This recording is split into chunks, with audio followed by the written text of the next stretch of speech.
UP चुनाव के लिए बीजेपी ने 45 उम्मीदवारों की एक नई लिस्ट जारी की है। बलिया से मंत्री स्वाति सिंह के पति दयाशंकर सिंह को बलिया नगर से टिकट मिला है, जबकि अमेठी से संजय सिंह को बीजेपी ने उम्मीदवार बनाया है। मोहम्मदाबाद से अलका राय को टिकट मिला है, तो पडरौना से मनीष जायसवाल को बीजेपी ने टिकट दिया है। साथ ही बाराबंकी से डॉक्टर रामकुमारी मौर्य, कोरांव से राजमणि कौल, टांडा से कपिल देव वर्मा को मैदान में उतारा गया है। वहीं अलावापुर से त्रिवेणी राम, अकबरपुर से धर्मराज निषाद, सलेमपुर से विजय लक्ष्मी गौतम, फूलपुर पवई से राम सूरत राजभर और घोसी से विजय राजभर को प्रत्याशी बनाया गया है।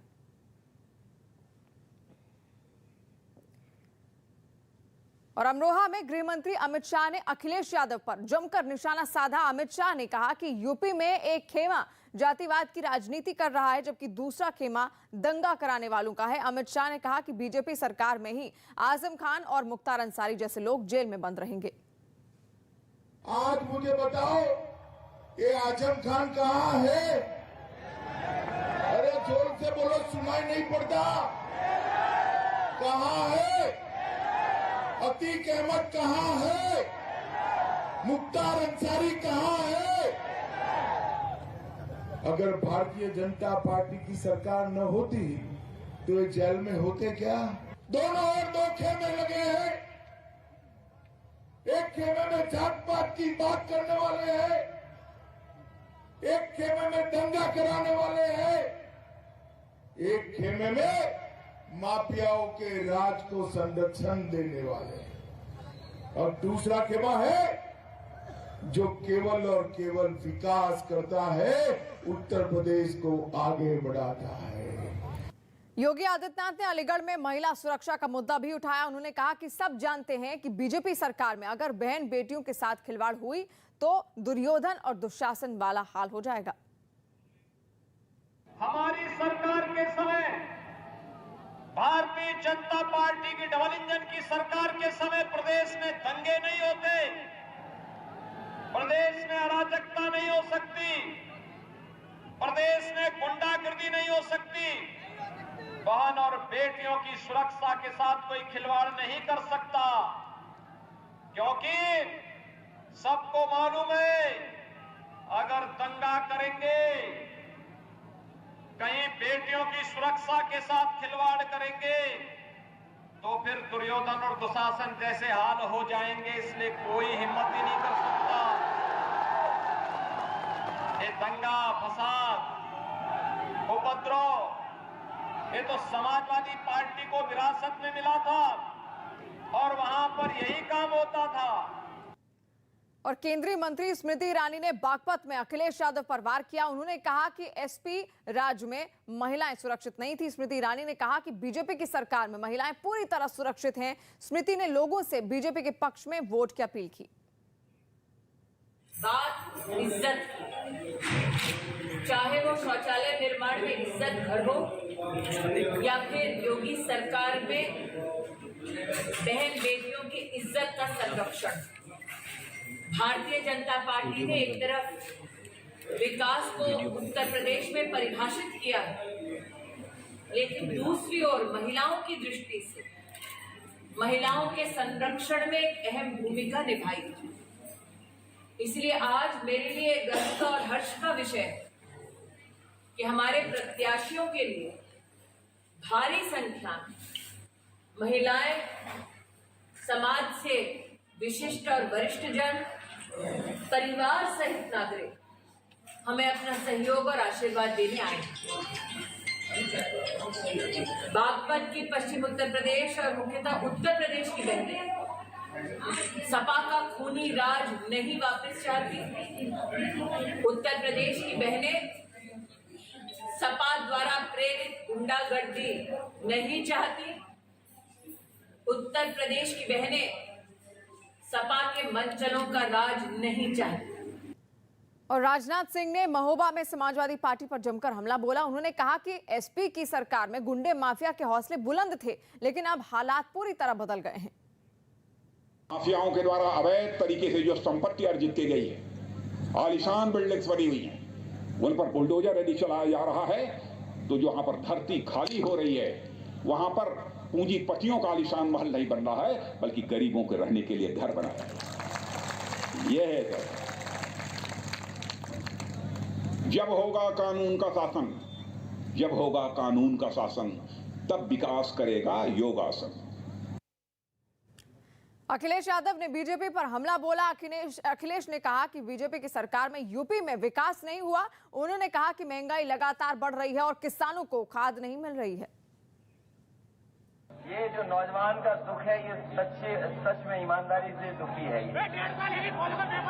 और ये भर्ती नहीं निकली है, इसलिए मैंने कहा नौजवान, ये कोरोना में कई लोग ओवरएज हो गए हैं, कई लोग ओवरएज हो गए हैं, तो उम्र की छूट भी देनी पड़ी। तो जो गर्मी निकाल रहे हैं उन्होंने फौज में नौकरी नहीं निकाली, पुलिस में नौकरी नहीं निकाली, इसलिए फौज में हम विशेष निवेदन करेंगे, क्योंकि हम विशेष निवेदन करेंगे फौज से, हम विशेष निवेदन करेंगे फौज से कि हमारे उत्तर प्रदेश के नौजवान फौज में जाना चाहते हैं और देश की सेवा करना चाहते हैं। आरएलडी अध्यक्ष जयंत चौधरी ने शामली में योगी सरकार पर हमला बोला। उन्होंने किसानों के मुद्दे पर बीजेपी सरकार को घेरा और एसपी आरएलडी गठबंधन के प्रत्याशियों को जिताने की अपील की। पहले वो कह रहे थे 80-20 और यहाँ के और घटा दिया आपको, सब 90-10 है। ये मोबाइल वालों को के सामने खड़ा है, मोबाइल वाले 10% आपके को घटा रहे और कोई नहीं है। अनिल बाबा की नजर में जो किसान गाजीपुर बॉर्डर रिकॉर्ड रखिए वो था 20 में। अरे हट जा भाई, बाबूजी पीछे बोलो। लखीमपुर में जिनपे गाड़ी चलाई गई वो 20 में। जिसने विरोध किया भाजपा का वो राष्ट्र विरोधी वो 20 में। यमन की सेना ने हूथी विद्रोहियों के ठिकानों पर ताबड़तोड़ कार्रवाई करते हुए उन्हें खदेड़ दिया। हज्जा में हुई इस मुठभेड़ में सेना के कई जवान एक साथ हूथियों के अड्डे पर टूट पड़े और अचानक हुए इस हमले से वो पूरी तरह घबरा गए। बख्तरबंद गाड़ियों में लदे जवानों ने हेरात में एक टीले पर चढ़कर रॉकेट दागने शुरू किए। जवाबी हमला न होने पर उन लोगों ने एक कतार में आगे बढ़ना शुरू किया, जिसके बाद वो इन इमारतों की तरफ निकल पड़े जिन पर कभी विद्रोहियों का कब्जा था।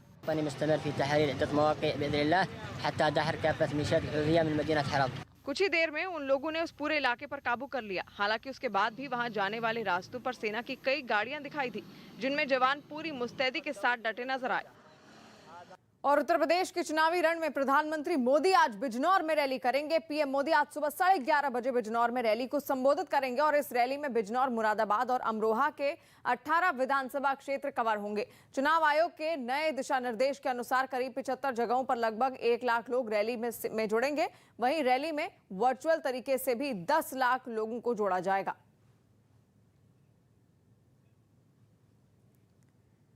और प्रधानमंत्री मोदी उत्तराखंड चुनाव में आज वर्चुअल रैली से प्रचार करेंगे। पीएम मोदी आज दोपहर 2:30 बजे हरिद्वार और देहरादून के लिए वर्चुअल रैली को संबोधित करेंगे। 56 जगहों पर करीब 50,000 लोग पीएम मोदी की रैली में शामिल होंगे। वहीं वर्चुअल तरीके से करीब 7.5 लाख लोग भी इस रैली से जुड़ेंगे।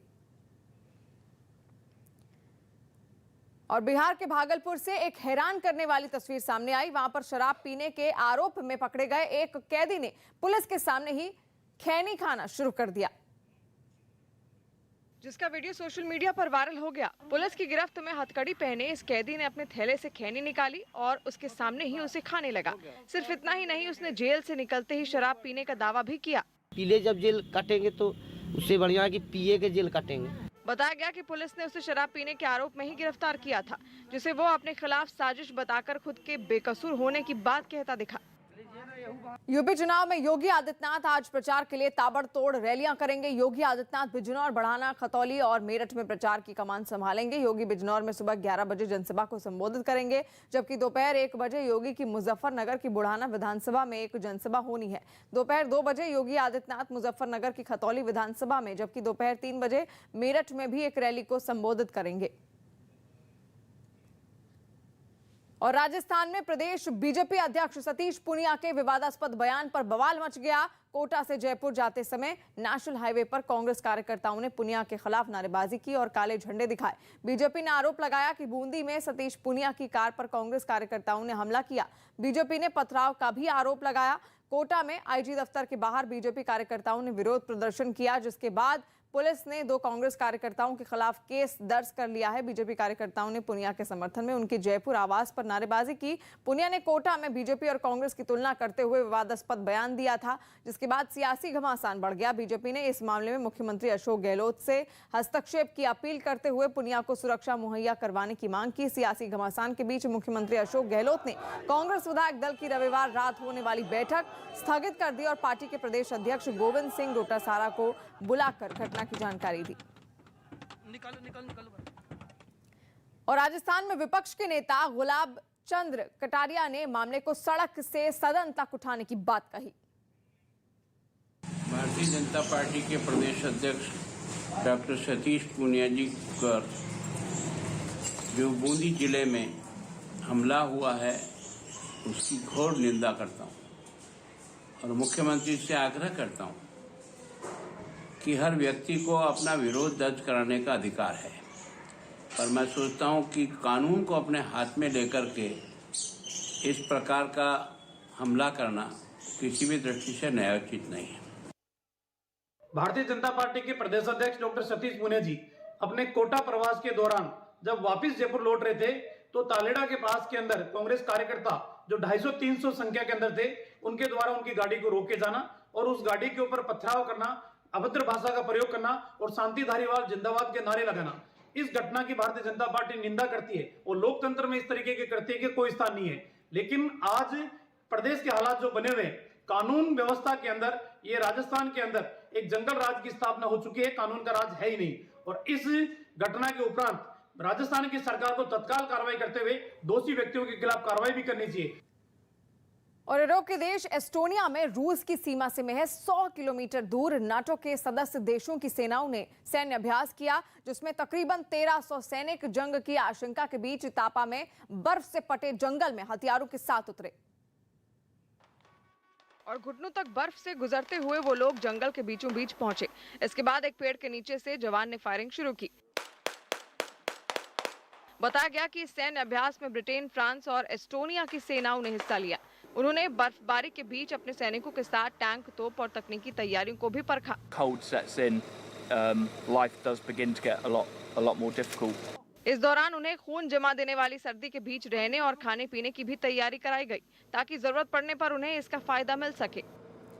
और बीजेपी के स्टार प्रचारक और मध्य प्रदेश के मुख्यमंत्री शिवराज सिंह चौहान ने उत्तराखंड में रुद्रपुर के बाजपुर में पार्टी प्रत्याशी राजेश कुमार के समर्थन में जनसभा की। इस दौरान शिवराज सिंह ने कांग्रेस पर जोरदार प्रहार किया। उन्होंने कांग्रेस के नारे 4 धाम 4 काम के नारे पर तंज कसा और उसकी तुलना परिवारवाद से की। उन्होंने कहा कि कांग्रेस के 4 धाम राहुल, सोनिया, प्रियंका गांधी और रॉबर्ट वाड्रा हैं। शिवराज ने कांग्रेस पर लोगों की आवाज दबाने का भी आरोप लगाया।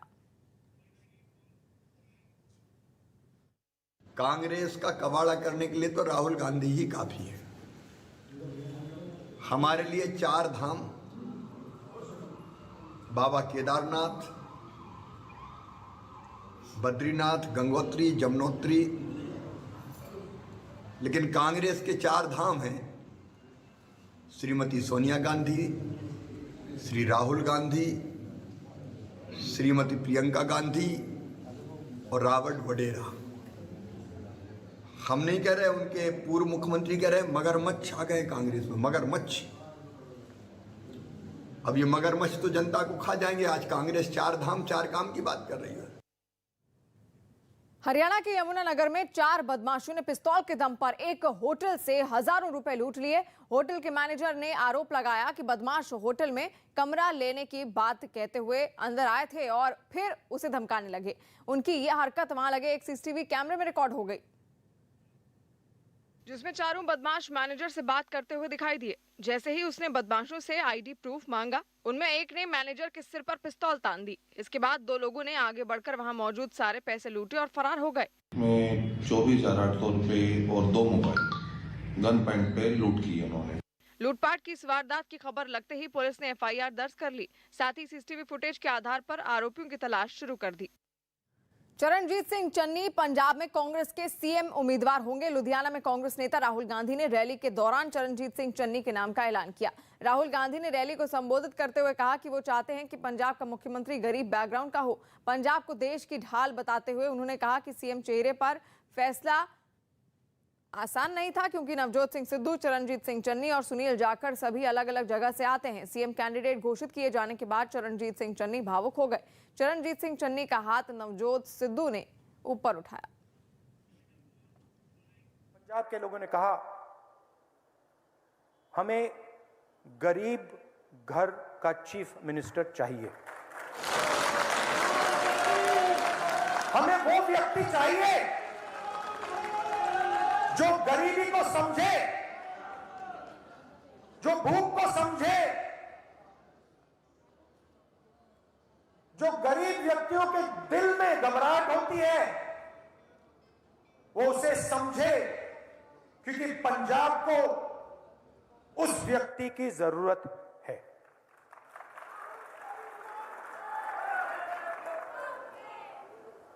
मुश्किल डिसीजन था, आपने आसान बना दिया। पंजाब के chief ministerial candidate Charanjit Singh Channi ji. Punjab में कांग्रेस का सीएम चेहरा बनाए जाने के बाद चरणजीत सिंह चन्नी ने 2/3 बहुमत से दोबारा सरकार बनाने का दावा किया। क्या लग रहा है आपको इस फैसले के बाद? आप क्या महसूस कर रहे हैं, कैसे रिएक्ट कर रहे हैं? सब लोग इकट्ठे होकर पंजाब को आगे लेकर जाएंगे।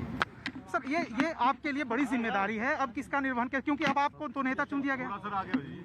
मैं फिर कह रहा कि ਇਹ ਮੇਰੇ ਇਕੱਲੇ ਦੀ ਬਸ ਦੀ ਗੱਲ नहीं है, ਅਸੀਂ ਸਾਰੇ ਜਾਣੇ ਰਲ ਕੇ पंजाब ਨੂੰ ਅੱਗੇ ਲੈ ਕੇ ਜਾਵਾਂਗੇ। अब आपको लगता है सरकार बन जाएगी? जी सरकार बन जाएगी आपकी चन्नी साहब, अब लग रहा है ਪੰਜਾਬ ਦੇ ਵਿੱਚ ਕਾਂਗਰਸ ਪਾਰਟੀ ਦੀ 2/3 ਮੈਜੋਰਟੀ ਦੇ ਨਾਲ ਸਰਕਾਰ ਬਣੇਗੀ ਤੇ ਪੰਜਾਬ ਦੇ ਲੋਕ ਇਹ ਸਰਕਾਰ ਨੂੰ ਲੈ ਕੇ ਆਉਣਗੇ। सिद्धू को मना लिया चन्नी साहब, आप गले मिले सिद्धू से। ਲੋਕਾਂ ਦੀ ਸਰਕਾਰ ਹੋਏਗੀ, ਲੋਕਾਂ ਦੇ ਫਾਇਦੇ ਵਾਸਤੇ ਹੋਏਗੀ। सिद्धू जी मान गए, कोई चुनौती नहीं है। सिद्धू जी मान गए चन्नी साहब एकदम। ਗੱਡੀ ਕਿੱਥੇ? ਤੁਹਾਡੇ ਸਾਹਮਣੇ ਮੰਨੇ ਹੋਏ ਸੀ, और कब कैसे मानना है। धन्यवाद भैया। नहीं आप गले भी मिले उनसे, क्या बात हुई? हाँ बहुत अच्छा है। वहीं नवजोत सिंह सिद्धू ने कहा कि पार्टी जिसे भी सीएम बनाएगी वो हर वक्त मजबूती के साथ उनके साथ खड़े रहेंगे और पंजाब से माफिया को खत्म कर लोगों की जिंदगी को बेहतर बनाने की कोशिश करेंगे। सिद्धू साहब फैसला स्वीकार है? सिद्धू साहब फैसला स्वीकार है? फैसला स्वीकार है? इससे एक बात बड़ी क्लियर है, जो भाई कहता है वो सबको मान्य है। हाँ बस। अब आपको लग रहा है पार्टी जीतेगी चुनाव? आगे चल गुरु, आगे चल। अब पार्टी चुनाव जीतेगी? हो गया बस। और चन्नी को पंजाब सीएम का चेहरा बनाए जाने का कांग्रेस नेता पवन खेड़ा ने स्वागत किया। उन्होंने कहा कि कांग्रेस में सभी को साथ लेकर चलने की परंपरा है। नहीं कतई कोई नाराजगी नहीं। कई घंटे की मीटिंग चली, इसकी अनाउंसमेंट आपने मंच पे देखा सब नेता कैसे हाथ में हाथ डालकर खड़े हुए थे। वो अपने आप में एक मैसेज, एक संदेश कांग्रेस पार्टी ने, हमारे हर नेता ने पंजाब की जनता को। लेकिन इस अनाउंसमेंट से पहले कई घंटे की मीटिंग चली, तो चर्चा होनी आवश्यक होती है। सबको साथ में लेकर चलने की एक कांग्रेस की पुरानी संस्कृति है। और कांग्रेस की ओर से चन्नी को सीएम चेहरा बनाए जाने पर बीजेपी, आम आदमी पार्टी और अकाली दल ने जोरदार हमला बोला। बीजेपी ने कहा कि कांग्रेस और करप्शन में कोई फर्क नहीं है, तो आम आदमी पार्टी ने चन्नी पर भ्रष्टाचार का आरोप लगाया।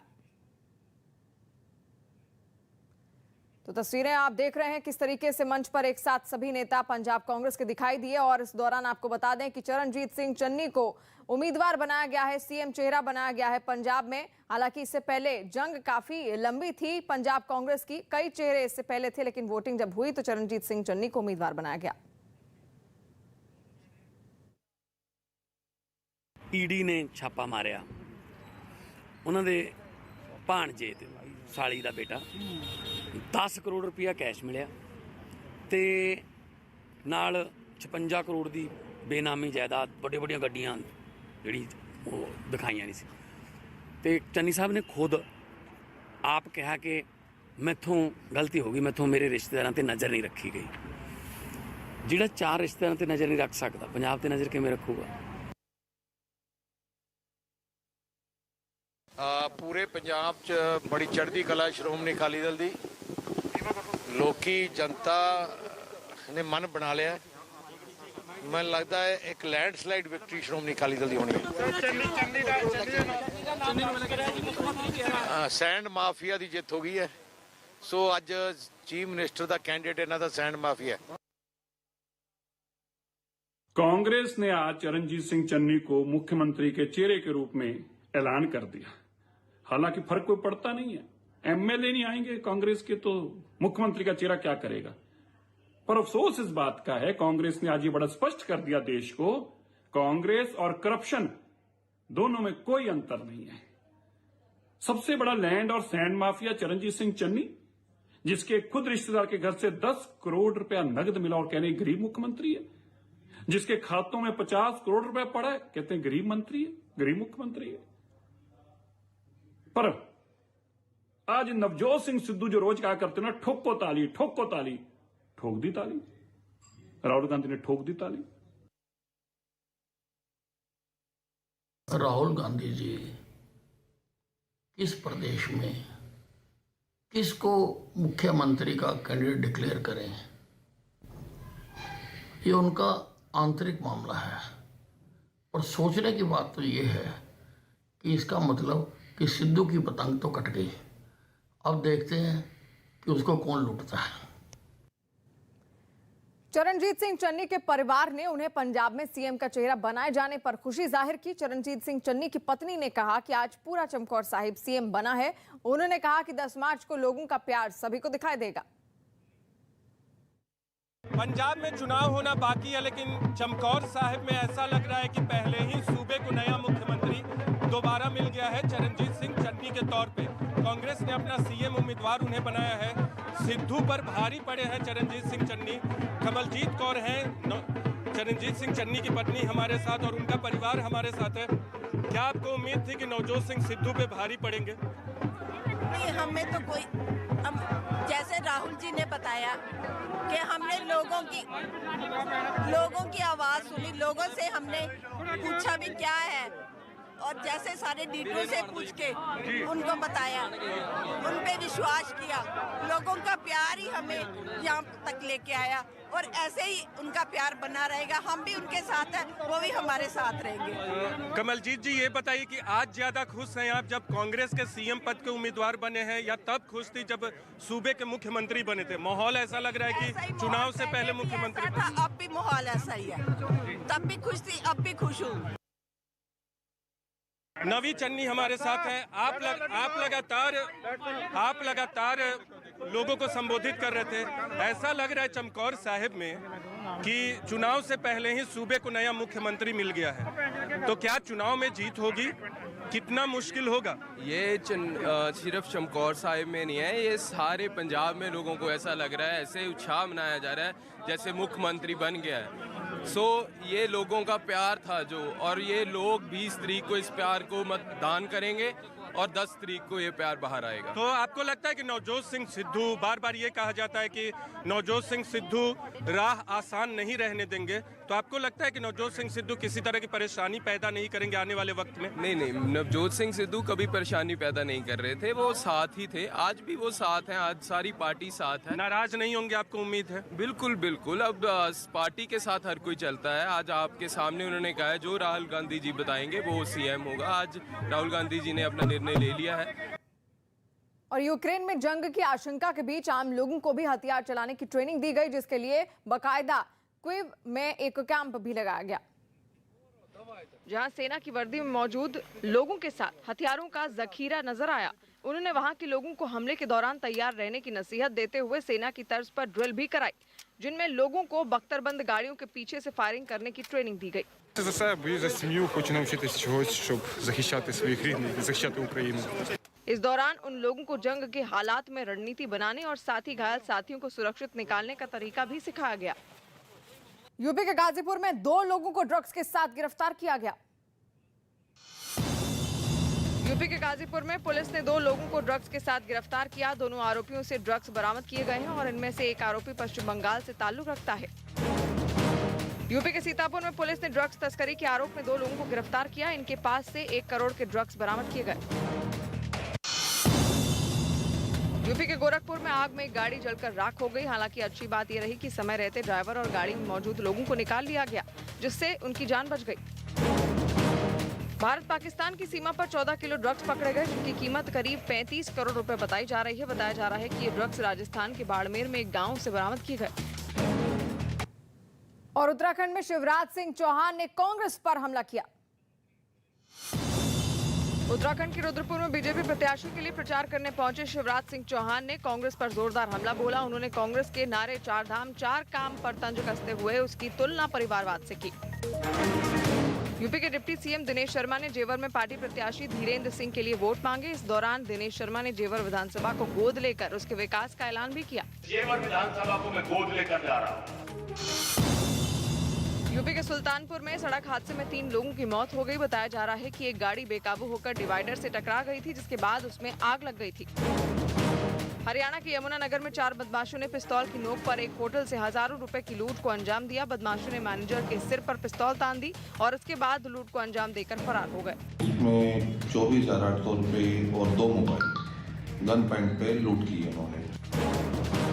पंजाब में पीएम मोदी की सुरक्षा में चूक मामले में बने सुप्रीम कोर्ट के पैनल ने फिरोजपुर का दौरा किया। सुरों का कोई मजहब नहीं होता, सुरों की कोई जात नहीं होती और सुरों के लिए सरहदों की बंदिशें भी नहीं होती। लता मंगेशकर के फैंस के दिलों में उनके लिए कितना प्यार और इज्जत है, ये एक बार फिर साबित हो गया। लता मंगेशकर के निधन की खबर से सरहद पार पाकिस्तान में भी उनके लाखों करोड़ों चाहने वाले गमगीन हैं।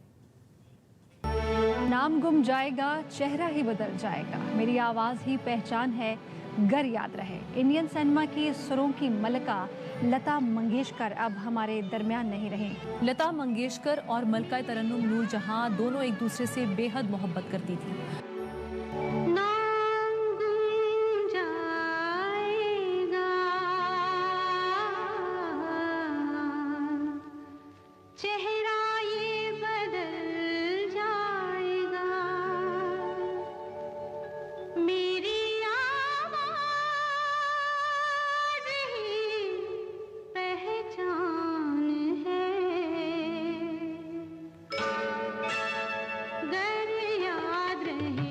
लता मंगेशकर वो एक नाम, वो एक शख्सियत, वो एक गायिका जिनकी जादुई आवाज के देश ही नहीं बल्कि दुनिया में करोड़ों फैंस हैं।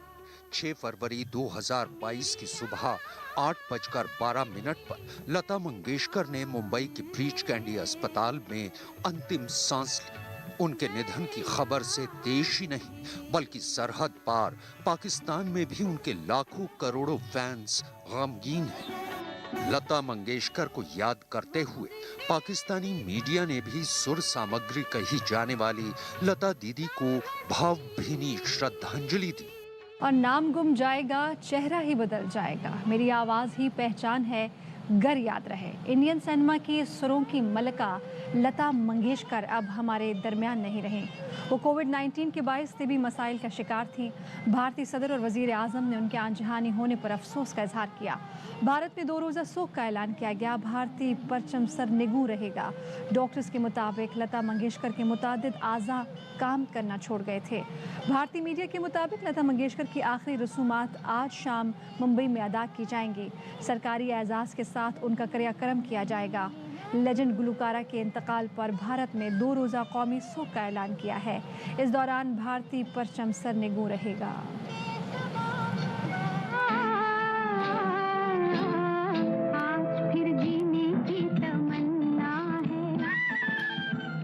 लता मंगेशकर और मलका ARY न्यूज ने अपने प्रोग्राम में लता मंगेशकर को श्रद्धांजलि देते हुए दिखाया कि पाकिस्तान की मल्लिका तरन्नुम कहे जाने वाली नूरजहां और लता मंगेशकर के बीच इज्जत और सुरों का कितना गहरा रिश्ता था। दोनों एक दूसरे की इज्जत ही नहीं बल्कि एक दूसरे से बहुत प्यार भी करती थी।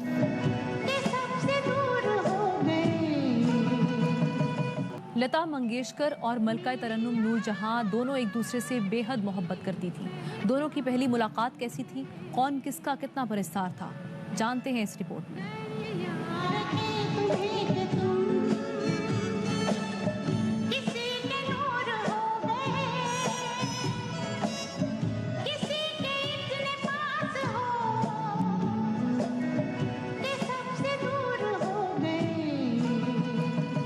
आवाज, अल्फाज और गायकी सिर्फ मोहब्बत। मलका तरन्नुम नूरजहां और सुरों की मलका लता मंगेशकर, दोनों में इज्जत, मोहब्बत और सुर का हसीन रिश्ता। लता जी बहुत अच्छा गाती हैं, जितना गाई हैं उनके जैसा कौन करेगा। मुझे उनसे बहुत मोहब्बत है, वो इसलिए भी है शायद कि वो बंदिशें भी नहीं होती। शायद इसीलिए पाकिस्तान के एक बड़े न्यूज चैनल दुनिया न्यूज ने भी लता दीदी को श्रद्धांजलि देते हुए लता मंगेशकर का एक पुराना इंटरव्यू दिखाया। बहुत शुक्रिया लता जी, ये तो हमारे लिए बहुत बड़ी बात है, आपने इतना गुनगुनाया। मुझे तो यकीन नहीं हो रहा, मैंने आपका इंटरव्यू किया, आपसे मुखातिब हूँ, आपके मुंह से अपना नाम सुनना मेरे लिए बहुत बड़ी बात, एजाज की बात है यार। अरे जनाब कामरान साहब,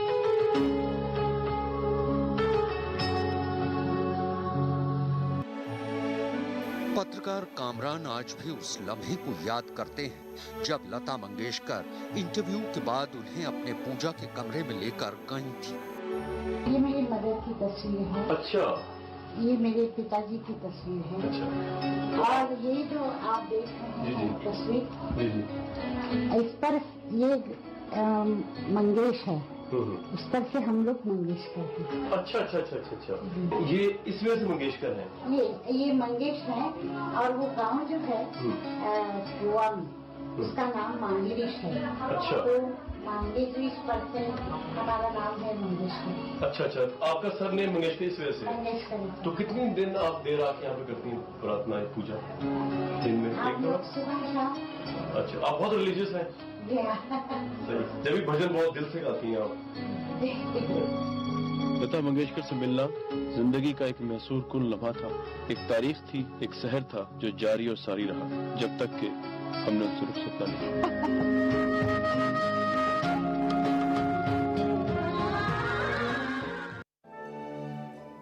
पाकिस्तानी मीडिया ही नहीं बल्कि पाकिस्तान के प्रधानमंत्री इमरान खान ने भी लता मंगेशकर के निधन पर गहरा शोक जताया। उन्होंने अपने ट्वीट में लिखा कि लता मंगेशकर के निधन से उपमहाद्वीप ने दुनिया के महान गायकों में से एक को खो दिया है, जिन्हें दुनिया जानती है। दुनिया में ना जाने कितने लोगों को उनके गीतों को सुनकर आनंद मिला है। पाकिस्तान के सूचना और प्रसारण मंत्री फवाद चौधरी ने भी लता मंगेशकर के निधन पर गहरा शोक जताया। उन्होंने एक ट्वीट करते हुए लिखा कि एक महान शख्सियत लता मंगेशकर अब नहीं रही। लता जी सुरों की रानी थी, जिन्होंने कई दशकों तक संगीत की दुनिया पर राज किया। लता मंगेशकर के जैसा कोई नहीं था और लता जी की आवाज लोगों के दिलों पर हमेशा राज करती रहेगी। पूर्व पाकिस्तानी क्रिकेटर रमीज राजा ने भी लता मंगेशकर को एक ट्वीट के जरिए भावभीनी श्रद्धांजलि दी। उन्होंने लिखा कि लता मंगेशकर नम्रता और सादगी की प्रतिमूर्ति थी और इसलिए महान थी। सभी के लिए एक सबक, पहले किशोर कुमार और अब उनकी मौत से मैं टूट गया हूं। पाकिस्तान की क्रिकेट टीम के मौजूदा कप्तान बाबर आजम ने भी लता मंगेशकर को श्रद्धांजलि देते हुए ट्वीट किया, एक स्वर्णिम युग का अंत। उनकी जादुई आवाज और विरासत दुनिया भर में लाखों लोगों के दिलों में जिंदा रहेगी। एक अद्वितीय शख्सियत। पाकिस्तान के सीनियर पत्रकार हामिद मीर ने अपने ट्वीट में लिखा कि लता मंगेशकर उनके गीतों के जरिए हमेशा जिंदा रहेंगी।